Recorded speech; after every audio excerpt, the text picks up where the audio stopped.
분하고 함께 인사했으면 좋겠습니다. 즐거워하고 기뻐하는 것이 마땅합니다. 즐거워하고 기뻐하는 것이 마땅합니다. 네, 오늘 2020년 추수감사절이 한 일주일 정도 앞에 있는데요.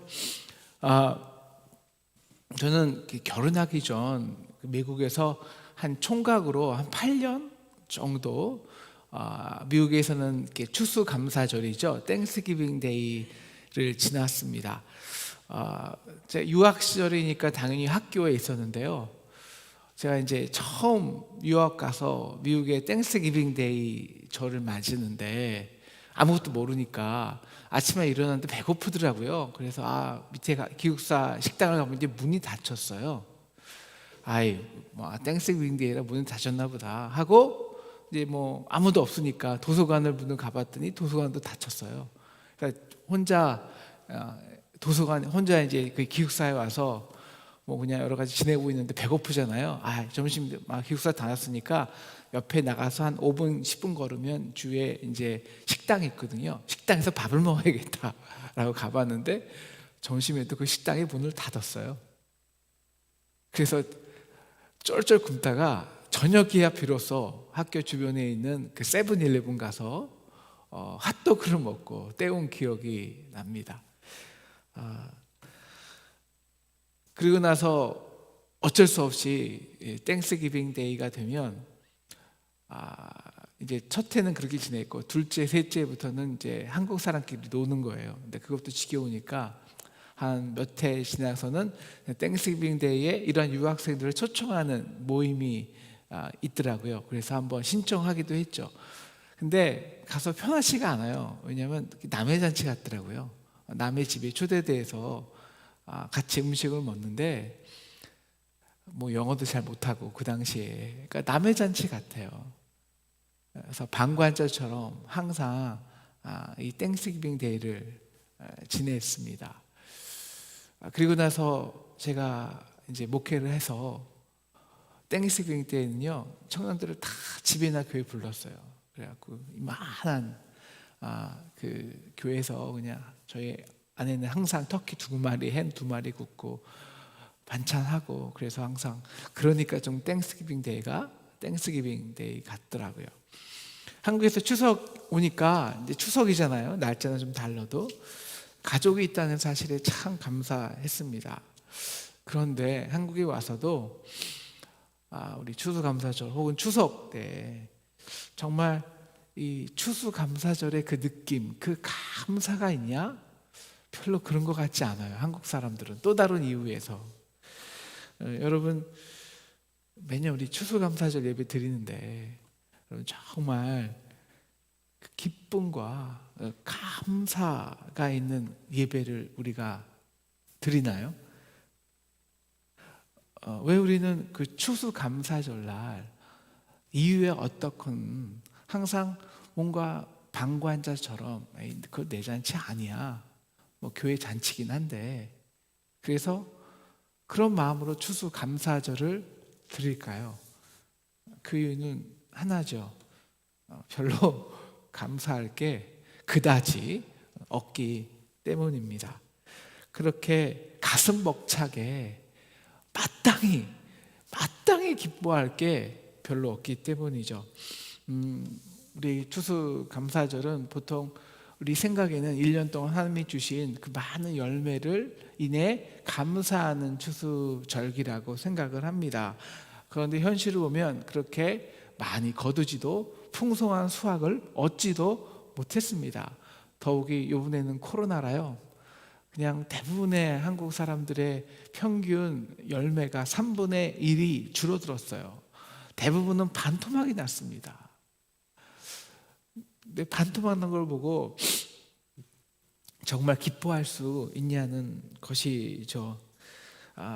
거기다 한국 사회는요, 세계에서 열심히 일한 대비 가장 수확을 걷기에 어려운 사회입니다. 경쟁이 심하고요, 땅덩이가 좁고요, 이미 모든 것에는 기득권이 있고요. 그래서 모든 것이 다 레드오션이에요. 그러니까 열심히 일하는데, 한국 사람처럼 열심히 일하는 사람이 어디 있습니까? 한국 사람처럼 땀 흘리는 사람이 어디 있습니까? 그런데 그거에 비하면 참 결실이 없어요. 우리 청년들이나 젊은이들은 더합니다. 그러니까 뭐 추수감사절이는데, 우리 추수감사절을 감사로 지내는 게 아니에요. 그냥 절기로 지내는 것이 추수감사절입니다. 오늘 그래서 제가 오늘 추수감사절을 무슨 말씀을 전할까 기도하다가, 오늘 이 마다들의 이야기부터 누가복음 15장 뒷부분부터 그 청지기의 삶까지 이르는 19장까지를 전해야겠다라는 마음을 주셨어요.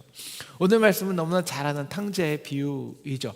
오늘 말씀의 세팅은 사실 그 예수님이 그 죄인들, 세리들과 식사하는 걸 보고 그 바리새인들이 와서 어떻게 당신이 하나님의 선지자라고 말하면서 이 죄인들과 밥을 먹을 수 있어 비방하는 것으로 시작합니다. 그래서 어린 양의 비유고 나오고, 그 하늘에서 정말 어린 양 한 명이 회개할 때 회개할 것 없는 의인 99명이 9명보다 더 기뻐한다는 말씀을 잃은 양 비유로 하시고, 잃은 드라크마 비유로 하시고, 또 오늘 말씀에서 이 탕자의 비유를 말씀하십니다.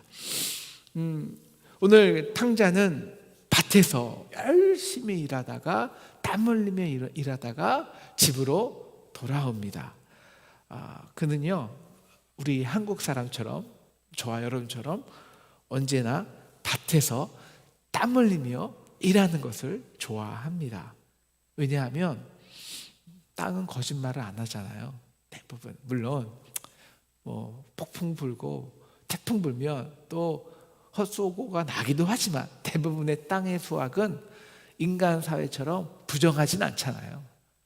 땀 흘린 대로 정직하게 우리에게 열매를 줍니다. 지금 그 밭은 아직은 아버지 소유지만 이제 얼마 안 있으면 다 자기의 것이 됩니다. 그럼 자기가 열심히 개간하고 일하고 한 모든 소유도 열매도 다 누구 것이 될까요? 내 것이 되겠죠. 그러면 땀 흘리는 게 재미있을까요? 재미없을까요? 재밌죠. 다 내 거 되는데, 다 내 수확 되는데. 그래서 땀이 범벅이 된 채로 집으로 돌아옵니다. 그런데 집에서 풍악 소리가 나요. 아니, 집주인은, 이 땅 주인은 지금 열심히 밭에서 일하고 완전히 땀 범벅이 되어 있는데, 아니 이 집에 누가 감히, 내가 일하는데 여기서 풍악이 울려? 춤추고 놀아? 낯설기만 하죠. 기분이 썩 좋지가 않습니다. 그래서 종을 붙들고 말합니다. 도대체 여기 무슨 일이 일어나고 있는 거야, 이 집에서? 종이 말하죠. 집 나간 동생이 돌아왔는데 아버지가 그를 다시 아들로 맞아들이고 찾은 아들로 인해서 살찐 송아지를 잡고 지금 잔치를 벌인다는 것입니다. 이 말을 듣고 이 첫째 아들이 분노를 합니다. 분노를 해요. 왜 분노를 했을까요? 창녀에게 제사를 다 탕비한 동생 때문일까요? 아니요, 동생도 아니에요. 이미 포기했습니다. 오늘 그 이유가 29절과 30절에 잘 나와 있죠. 한번 29절 우리 30절 같이 읽어볼까요? 시작. 아버지께 대답하여 이르되 내가 여러 해 아버지를 섬겨 명을 어김이 없거늘 내게는 염소 새끼라도 주어 나와 버트로 즐기게 하신 일이 없더니 아버지의 살림을 손녀들과 함께 삼켜버린 이 아들이 돌아오매 이를 위하여 살찐 송아지를 잡으셨나이다 라는 거예요.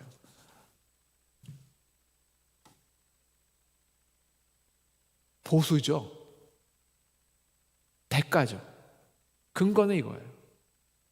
나는 땀 흘려 일했다는 거예요. 그냥 이런 게 아니라 아버지의 명을 하나도 어김없이 땀 흘려 수고했다. 근데 얘는 창기와 그 자기의 재물을 다 말아먹었다. 그런데 걔에게는 송아지로 잔치를 잡고 나에게는 염소 새끼로 즐기게 하신 일이 한 번이라도 있습니까? 라는 거예요. 어떻게 돼? 당신의 땅을 위해서 수고한 그 나에 대한 나의 그 충성을, 나의 땀을, 나의 노력을 이런 식으로 보상하십니까? 라고 분노하는 거죠. 어떻게 나에게는 그 아버지를 송장 취급하고 아버지를 죽게 만든, 영적으로 죽게 만든 그 아들에게는 송아지를 잡아주고, 어떻게 나에게는 친구들과 조처럼 판티 한번 안 해주냐는 것이죠. 그렇게 나의 땀에 대한, 그 열심에 대한, 충성에 대한 기대와 수고가 이런 식이라면 그건 너무 불공평한 거 아닙니까? 그게 하나님의 나라입니까? 그게 아버지의 방식입니까? 라고 따져 묻는 것입니다.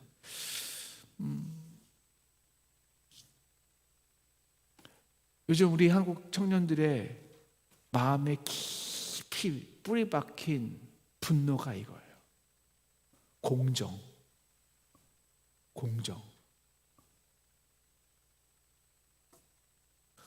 그래서 땀 흘리지 않는데 운으로, 또한 백으로, 또한 다른 방법으로 이러한 보상을 주는 것에 대해 끔찍이도 우리 청년들은 분노합니다. 공정하지 않거든요. 그래서 우리도 항상 방관자처럼 남의 잔치를 바라보고 있죠. 1년 동안 열심히 일했는데, 나름대로 하나님 섬긴다고 노력했는데, 정말 충성했는데, 이것이 정말 다입니까? 이 열매가 정말 다예요? 뭐 거기까지는 괜찮아요.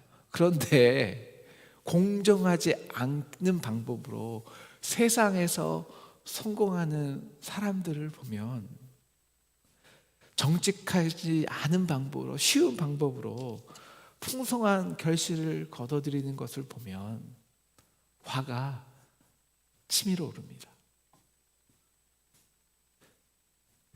하나님 불공평한 것 같습니다.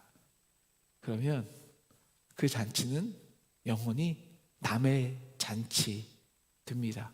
우리에게는 추수감사절은 없습니다. 이렇게 그 잔치에 참여하기를 거부하는 이 첫째 아들에게 아버지가 다가갑니다. 그리고 31절 이렇게 말씀하세요. 너는 나와 항상 함께 있었잖아. 그래서 내 것이 다 내 것이었잖아 라고 말합니다. 여러분, 이게 문제였어요. 항상 함께 있었어요. 그래서 이미 아버지께 것이 다 내 것이 됐어요. 그래서 모른 것이 있어요. 그래서 뭐냐? 이 땅이 아버지 건데 은혜로, 공짜로 내게 주었다는 거예요. 그걸 당연히 여긴 거예요. 야, 이게 다 내 건데, 아니 염소 새끼 한 마리? 그게 무슨 의미야? 이거 이미 딱 네 건. 살찐 송아지? 야, 살찐 송아지 10마리, 100마리가 문제니? 이거 다 네 건데? 그걸 준들 무슨 의미가 있겠어? 여러분, 당시 그 이스라엘의 그 유산법은요, 아들이 2명 있잖아요. 그럼 큰 아들에게 3분의 2, 작은 애들의 아들에게 3분의 1을 나눠주는 겁니다. 그러니까 그 작은 아들이 이미 아버지에게 내 분깃을 주세요. 그러면 어떤 의미냐면, 아버지는 이미 죽게 만들고 죽었으니까 그 3분의 1을 내게 달라는 겁니다. 그러니까 사실 어떤 의미에서 그 막내는요, 자기 거 3분의 1 가지고 간 거예요. 그 막내 거예요. 아버지를 죽였다 뿐이지. 근데 바로 그때 그 철없는 막내 때문에 3분의 2가 동시에 자동적으로 자기 것이 된 거예요. 자기 것이. 3분의 1은 원래 자기 거 아니라 동생 거예요.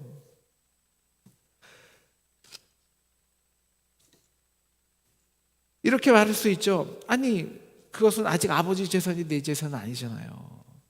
물론 맞지만 어차피 자기 재산 될 거예요. 법적으로 아마 유산 이미 상속됐을 수도 있어요. 아니, 자기 거니까 그렇게 열심히 일한 거 아니에요? 땀 흘린 거 아니에요? 그게 아버지에게 충성했기 때문에 열심히 일한 걸까요? 아니에요. 이미 그거 내 거기 때문에 그렇게 땀 흘리고 열심히 일한 거예요. 그런데 그 큰아들은 그 밭이 자기 거라고는 생각했는데 그 밭이 아버지가 아무 조건 없이 내게 주었다는 것, 단 하나의 조건, 아버지 아들이기 때문에 라는 사실을 까맣게, 아니 너무너무나도 당연하게 생각한 것입니다. 그래서 그 좋은 아버지를 덕택해 그 아버지의 아들이기 때문에 이렇게 기쁨으로 땀을 흘릴 수 있다는 그 사실에 대해서 한 번도 감사한 적이 없습니다.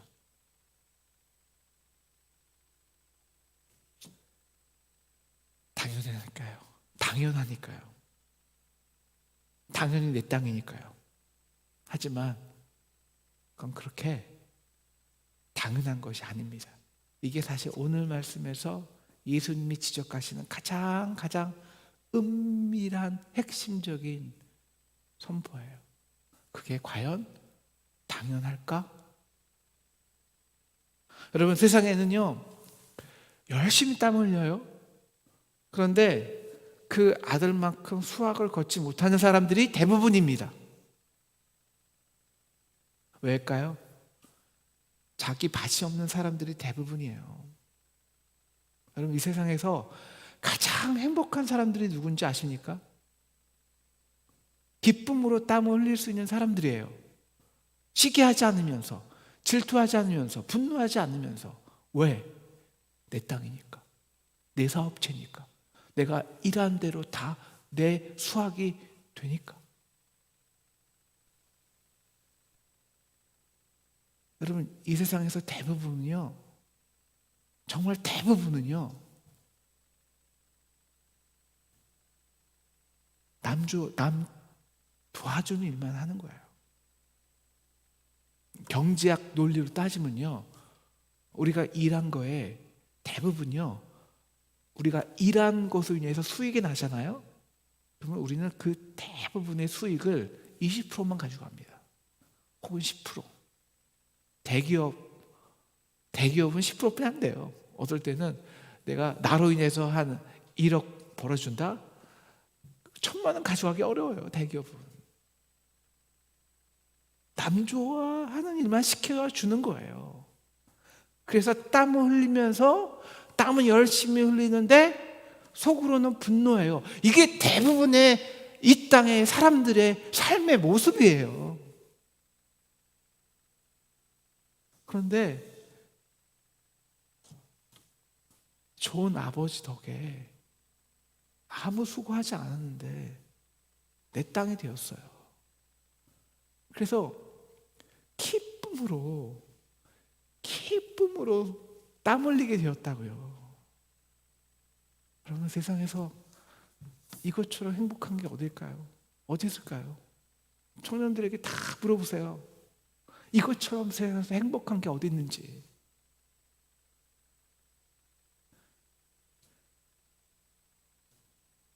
왜 우리는 이 추수감사절, 이 모든 감사절이 남의 잔치 같을까요?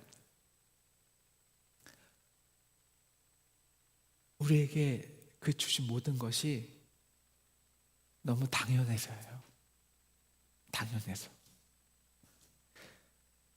여러분, 한번 사실적으로, 아직 객관적으로 살펴볼까요? 저는 요새 하루 3끼 먹는 게 부담스럽거든요. 죄송합니다만 나이가 조금씩 드니까 제가 소화력이 약해서 소화를 못 시켜요.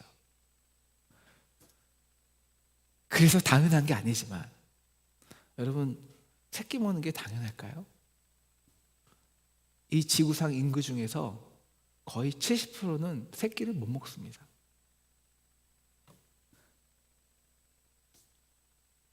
여러분, 미국에서 혹은 한국에서 가장 가난한 사람 10%를 제3세계를 보내면요, 똑같은 그 사람들이 그 나라에서는 상위 10%가 돼요.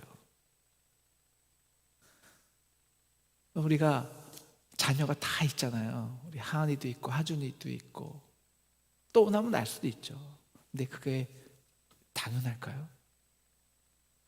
제가 아는 한 부부는요, 아이 낳기 위해 7년을 수고했어요. 땀 흘렸어요. 별짓 다 했어요. 결국 낳지 못했어요. 당연하다고요? 당연하지 않아요. 우리에게 주어진 것 중에 당연한 것 하나도 없어요. 우리 다음 주일 예배 때 잠깐 말씀드릴 거지만, 특히 정말 놀라운 선물, 특히 우리의 생명에 관한 것, 당연한 것 아무것도 없어요. 왜? 우리가 만들어낼 수 있는 게 아무것도 없을게요. 아무것도 없기 때문에요. 특히 우리의 노력으로, 우리의 땀으로 만들어낼 수 있는 것은 아무것도 없어요. 다 주어진 선물이에요.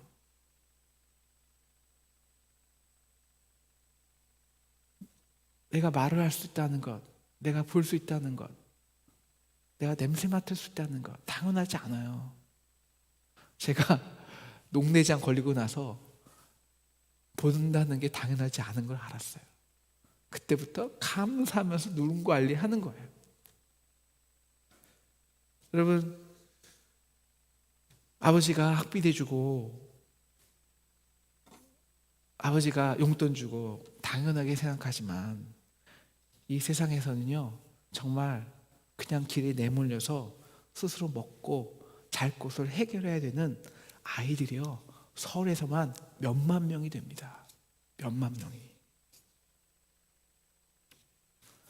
몰라요.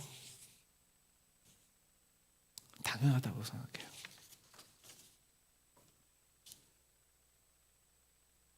사실은요, 우리도 똑같이 몸이 아파서 병원 가야 되고요, 거리에 내몰려야 되고요, 하루 3끼 위해 걱정해야 되고요, 아니 2끼 양식을 위해 철저하게 싸워야 돼요. 이것이 지금 솔직히 전 세계적으로 아주 평범한 사람들이 땀 흘려서 일해야 되는 이유입니다. 딱 하루 3끼 먹기 위해서. 우리 그렇게 싸우나요? 아니요. 왜 안 싸우나요? 이게 당연한가요? 아니요. 우리가 너무 좋은 아버지를 두었기 때문이에요. 다른 이유는 아무것도 없어요. 그 아버지의 보호하심에 스포일, 너무 낭비되었기 때문이에요. 왜 우리가 항상 추수감사절을 속으로는 그냥 11월 셋째 주가 됐으니까 아무 이유 없어요. 솔직히 말하면 그냥 11월 셋째 주가 됐기 때문이에요. 그래서 추수감사절을 드릴까요? 딱 하나요. 우리가 너무 땀 흘리는데 분주해서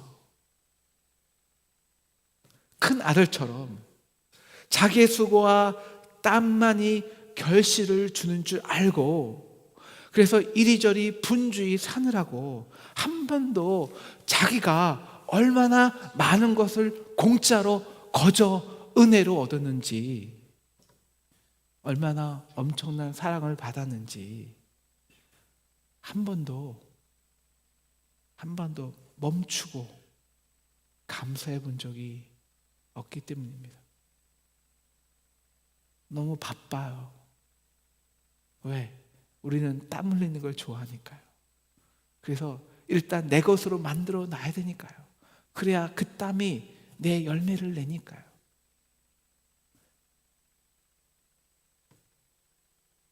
그러면 어떤 사람들이 이렇게 말합니다. 물론 우리 좋은 아버지 준 거 알아요. 나에게 주신 거 인정해요. 그런데 하나님, 그럼에도 불구하고 나보다 덜 하나님 섬기고 땀 흘리지 않는 사람들에게 하나님이 풍성해 주시는 것은 이해가 되지 않아요. 왜 그에게 잔치를 베풀어 주는 것은 이해가 되지 않아요. 왜 그를 용서해 주시는 것은, 왜 세리와 그 하나님의 아들이 선지자가 세리와 밥 먹는 것은 도저히 이해될 수가 없다고요. 그게 당연한 거예요? 아니잖아요. 오늘 예수님이 그에게 말하는 거예요. 우리에게. 여러분, 첫째 아들은 누굴까요? 둘째는 탕자죠. 둘째는 세리예요. 죄인들이에요. 첫째 아들은 누굴까요? 바리새인들이죠. 여러분, 그들이 어떻게 아들이 되었을까요? 하나님의. 여러분, 둘 다, 여러분, 첫째 아들이나 둘째 아들이나 어떻게 아들이 된 줄 아세요? 어떻게 아들이 된 줄 아세요? 오늘 이 첫째 아들이 종에게 말하죠. 종에게. 야, 우리 집에 왜 이 난리가 났어? 여러분, 그 종은요, 아무리 수고하고 아무리 열심히 일해도 보상 받지 못해요. 땀 흘림에 대한 대가가 없어요. 평생. 왜? 종이기 때문에. 왜? 죄인이기 때문에. 그래서 아담이 죄를 지고 난 다음에 우리는 땀 흘려요. 그래야 조금 얻는 거예요. 여러분, 둘째만 탕자였을까요? 아니요. 첫째나 둘째 다 어떻게 하나님의 아들이 되었을까요? 여러분, 둘 다 첫째나 둘째나 그 종이나 사실은 다 같은 종이에요. 똑같은 종이에요. 아버지의 풍성한 사랑으로 아무 이유 없이, 아무 조건 없이 첫째나 둘째나 그 종 중에서, 그 죄인 중에서 자기의 진짜 아들, 하나님의 아들 그리스도의 핏값으로 양자로 삼은 것 뿐이에요. 양자로. 아무 이유 없이, 아무 조건 없이. 여러분, 정의론이 있어요. 정의론. 유명한 책이죠. 정의란 무엇인가. 여러분, 이 땅에 정의를 세우기 위한 수많은 철학적 역사가 있는데요. 그 정점을 찍은 사람이 존 롤스예요. 존 롤스라는 사람. 그 존 롤스라는 사람의 정의론은 이 땅에 지금 모든 서구 사회의 이 복지 국가의 모델이 된 정의론인데요. 그 정의론의 가장 백그라운드, 가장 기초적인 사상이 뭔지 아세요? 딱 이거 하나예요. 우리가 받은 것은 다 운이다. 운이다. 이 사상이 없으면 정의는 세워지지 않아요.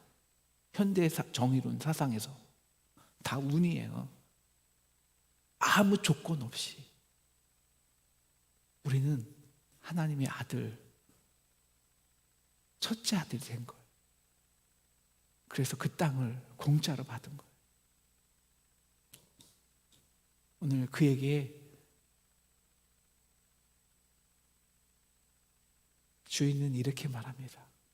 예, 나와 같이 잔치에 참여하자. 초청해요. 왜 잔치에 참여해야 될까요? 그래야 알거든요. 남의 잔치라도 참여해봐야, 나도 사실 종이었는데 당연한 것이 당연하지 않은 걸 알거든요.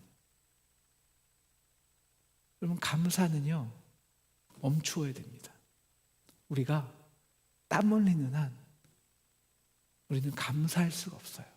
감사의 시작은 완벽히 나의 땀 흘리는 수고를 멈추어 보아야 시작할 수 있습니다.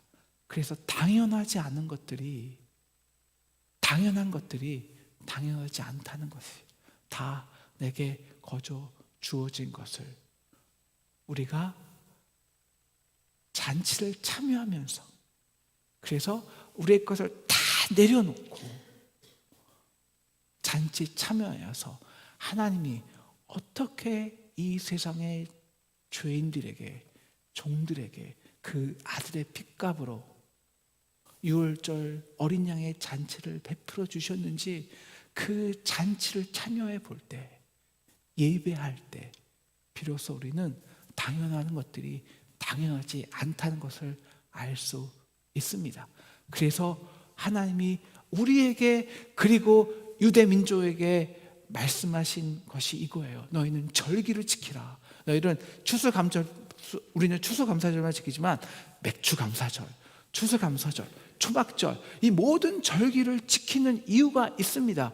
왜? 거기에 잔치를 하라는 이유가 있습니다. 왜? 첫 번째는 너의 땀을 멈추라는 거예요. 너의 손을 멈추라는 거예요.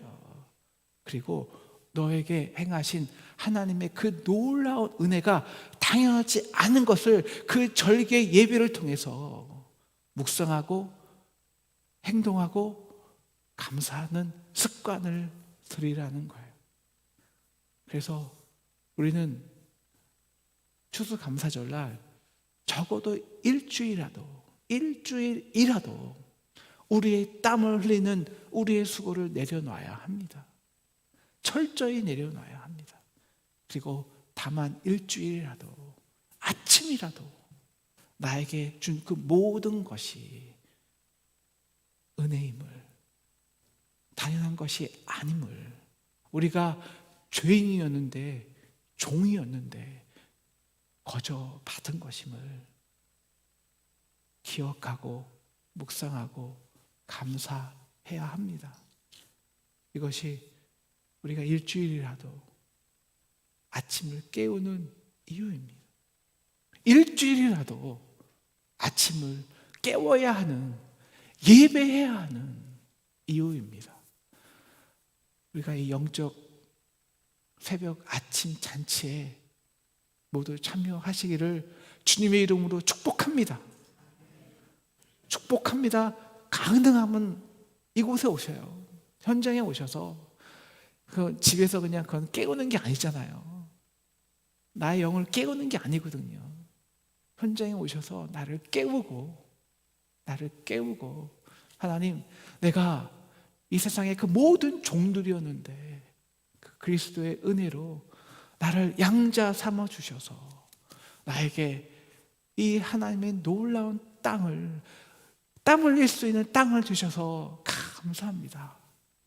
기도하고 감격하는, 그래서 우리 추수감사절이 남의 잔치가 아니라 내가 주인공 되는 나의 잔치로 만드는 저와 여러분 되기를 주님의 이름으로 축원합니다. 우리 함께 오늘 말씀을 묵상하면서 함께 기도하겠습니다. 주님,